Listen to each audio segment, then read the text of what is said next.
family, I just want to say welcome to the bagel and breadstick class. I just want to show you this beautiful dough that I made earlier today, and I'm going to show you first how to shape it because it's ready to be shaped into bagels.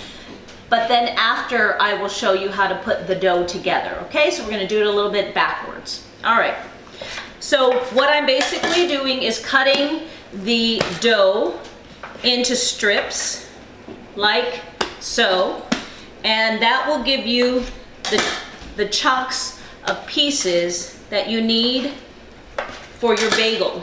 And you want to make sure that everyone is the same size. So basically what I do is I like to hold the dough so it's in my fist, but also just a little bit bigger than that. And so what I will do is cut all of these into about a large handful size, and that will make a nice portion for your bagel. Okay, so I have cut all of the pieces of dough into nice full fist size, and what I'm going to do is I'm going to show you how to make them into small balls like this so that your bagel stays round.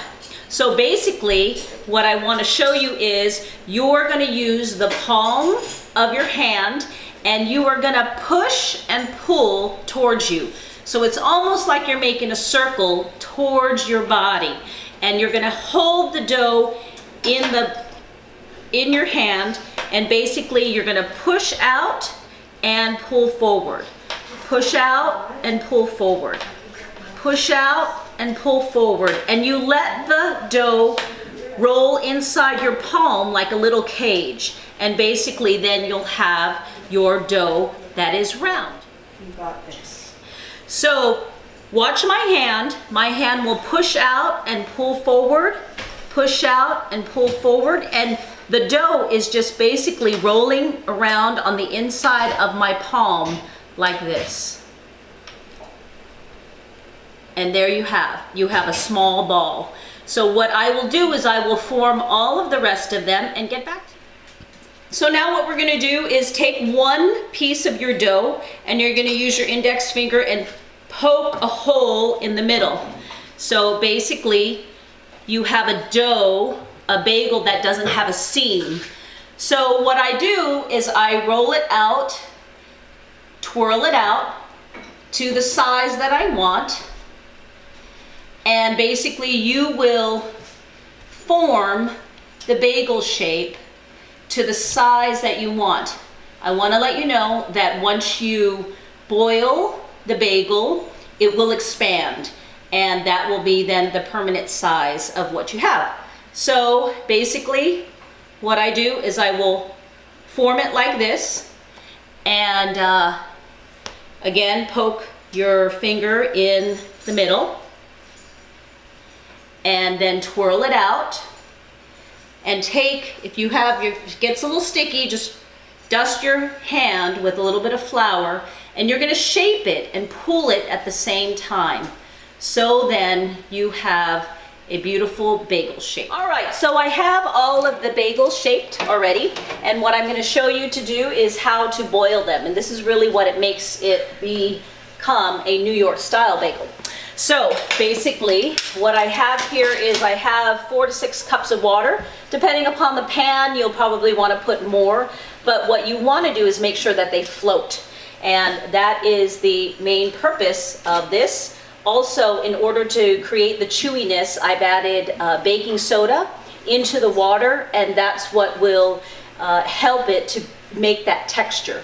So basically what we're going to do is we're going to pick up the bagel, and I put it the top side down first in the water because we will flip them over, and when I flip them over, then I'll be able to put them on the pan nicely. So you don't want it at a full boil. You want them to be able to be in the water for about 1 to 2 minutes on a simmer. Okay, so a minute on each side, and you'll be able to see how they're already changing and expanding. And that's what I said is make sure you know what size bagel that you want, and we will start to flip them over in the water. Do you want to come up close here, Lily, and show them? She's my great photographer today. All right. Okay, so basically when they start to wrinkle like that, that means that they are done with being able to have that chewy texture, and we flipped all of the bagels over already. And what I'll do is you just take it out with a slotted spatula. And I have a mixture of equal parts of sesame, poppy seed, and also minced garlic. You can choose to use minced onion if you like, and my kids love the everything bagel, so that's what we're gonna make today. You can choose to put cheese on it if you wanna make an Asiago cheese bagel, whatever topping you like, with or without. Okay, so again, we take the bagels and we're gonna put them upside down into the water.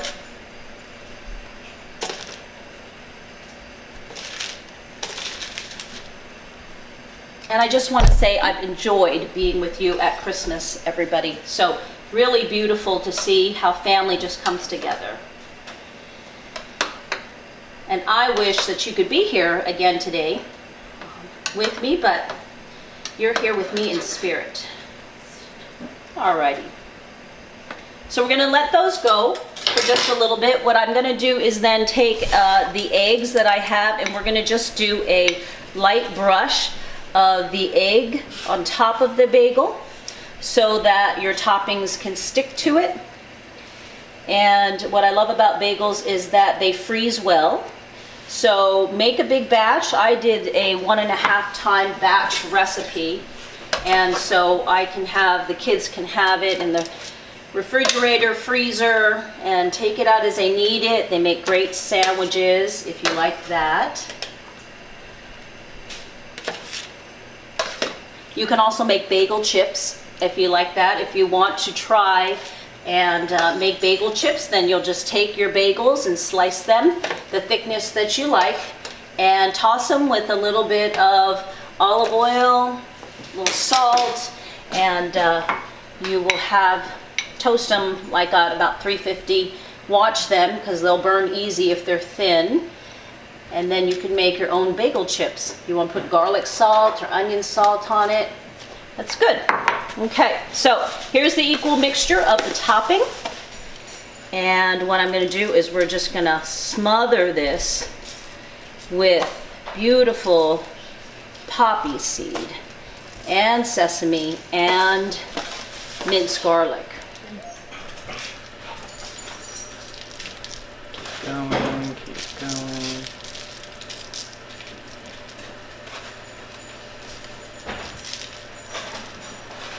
Try and get that just on the bagel. Is that good? Yes. Do you like more? I have the everything bagels all topped. It's great. It's ready to go into the oven. My oven is set at 425. So we're gonna leave it at 425, and then I'll let you know what it looks like when it comes out. So I just wanna let you know, look how beautiful the bagels are. They're about ready to come out now. And you want to look at the bottom to make sure you know that they're done completely at the bottom, but they are your bagels. Yeah, baby. Bon appetito. Woo, look at that. Look at that texture inside. That looks beautiful. All right, guys. Be careful, don't burn your... Okay, so we have enjoyed some really nice hot bagels out of the oven. Just want to let you know again, you can make bagel chips, you can freeze them. My suggestion before you freeze them is slice them in half and then put them in the freezer, because it is really hard and you will cut yourself if you freeze them and then try to cut them. So just remember that tip. Now, the second dough that I made today is breadstick dough. And breadsticks are one of my favorites only because I really like crunchy textures. And so what I have done here is you want to cut the dough that you have in just kind of a rectangle shape. What I'm gonna do is I will just lightly flour and roll out the dough So you don't really want to flour it too much because you're gonna end up putting on some poppy seeds. And so you don't want to roll it out too thin either, because I will show you how it works. So I learned how to make breadsticks working at Il Fornaio, and that was one of my first baking jobs that I had when I was in culinary school. And so I learned a lot about Italian breads from them, and I love their bread. I think that they're very authentic, and they have in such beautiful regions of bread. So we're gonna just lightly egg wash it, and we are gonna really douse this with a lot of poppy seed. Now don't be too worried about it, because you'll see why you need it that thick. Okay.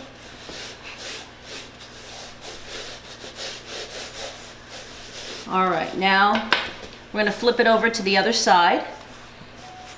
And we'll do the same on this side. Just lightly flour. So I don't suggest keeping these for very long. One is because if you live in a really humid place, they'll get kind of soft and soggy.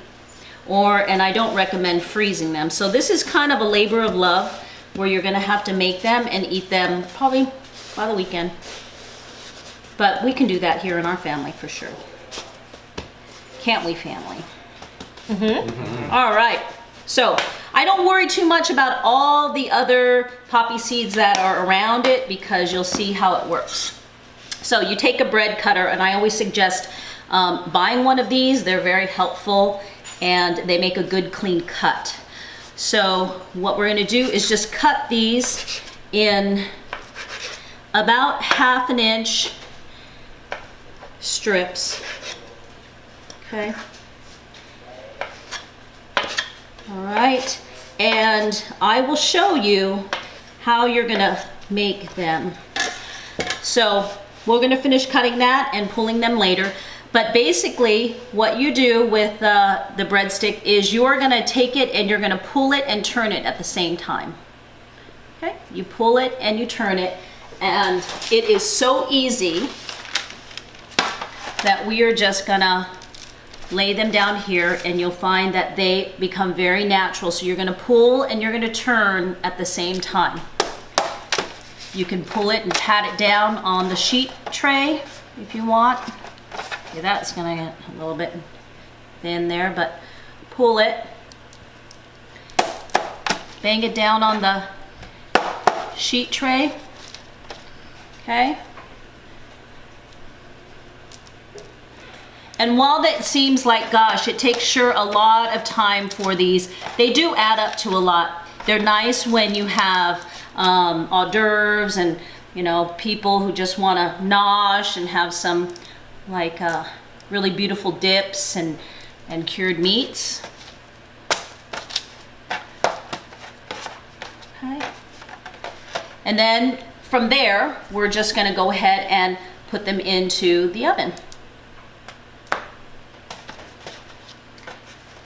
And they will expand, but the thinner you make them, the crispier they are. So you kind of want to make sure. You can use, if you make homemade pizza, you can actually take the extra pizza dough that you have, if you have extra pizza dough, and just make some breadsticks from that. That usually is kind of the same recipe for breadsticks, is pizza dough.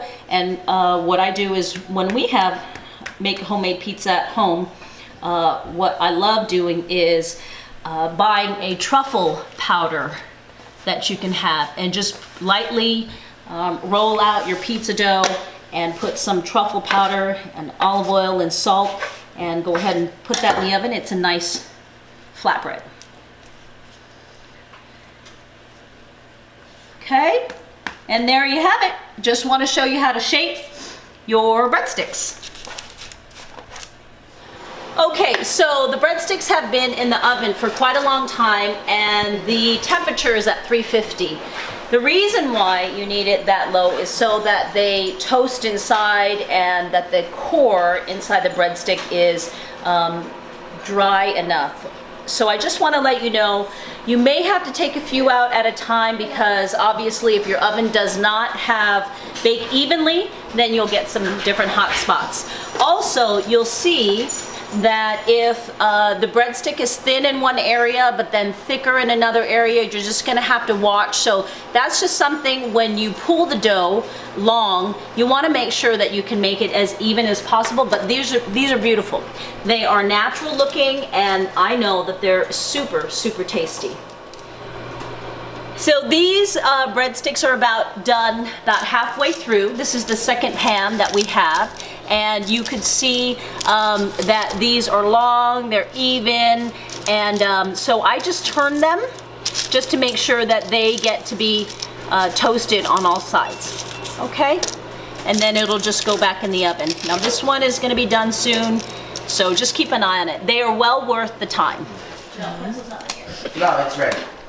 It's ready. Cool. So I'm gonna teach you how to make the bagel dough, and very important that you have bread flour. That makes the chewiest texture. And also the mixer is quite important. I do love KitchenAid, and I have used KitchenAid for a long time, all of my baking years. But this type of mixer is necessary if you're a serious bread maker.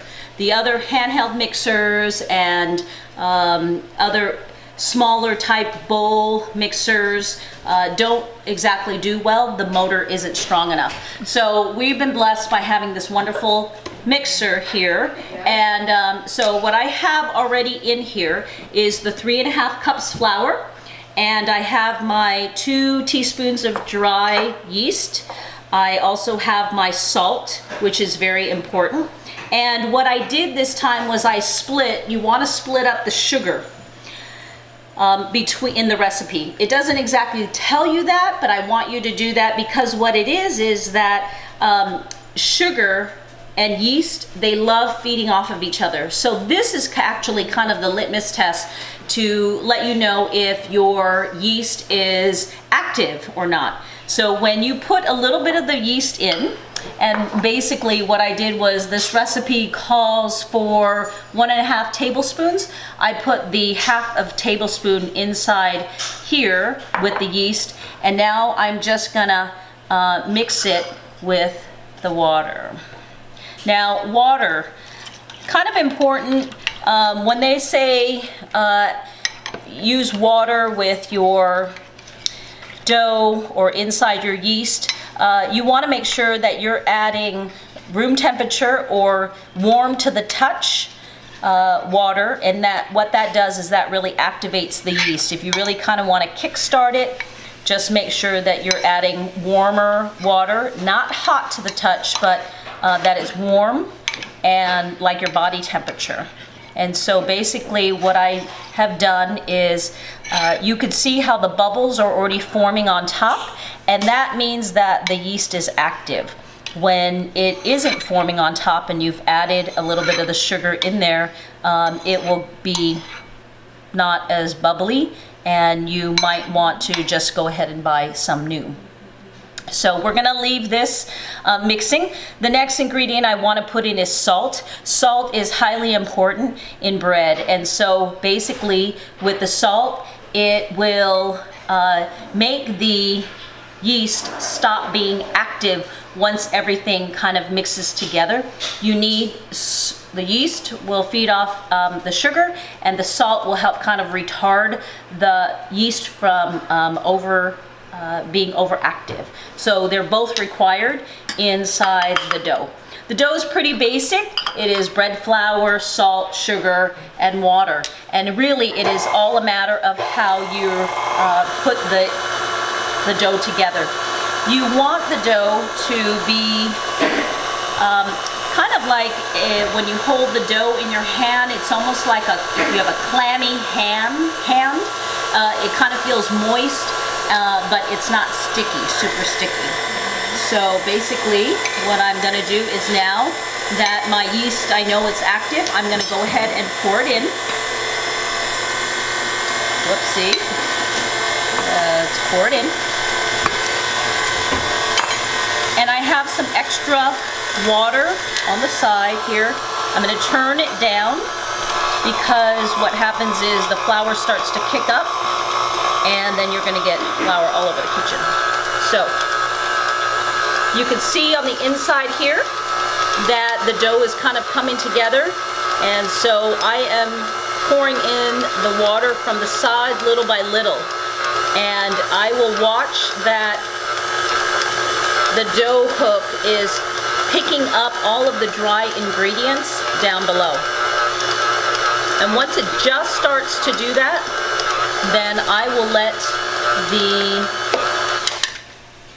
let it go. Now let me show you how it is.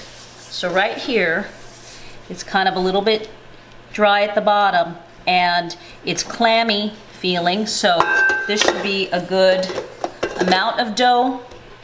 And when it's rough like that, it looks like oatmeal, it's kind of rough, that's really the beginning of your dough, and you should want to have a nice smooth ball dough. So Lily can show you in here that it's coming together and it's pulling away from the sides of the bowl, and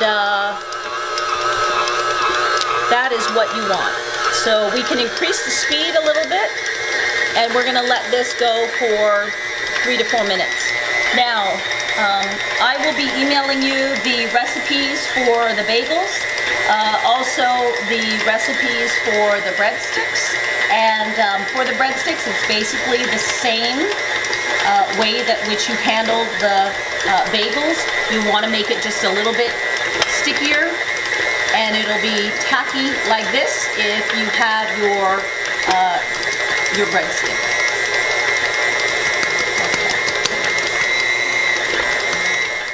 Well, family, I just want to say thank you. It's been a wonderful time to be with you and to teach you some of our tricks, my tricks. And we are back in San Antonio now, and we're with the family, and so we hope to see you again next year for another cooking class.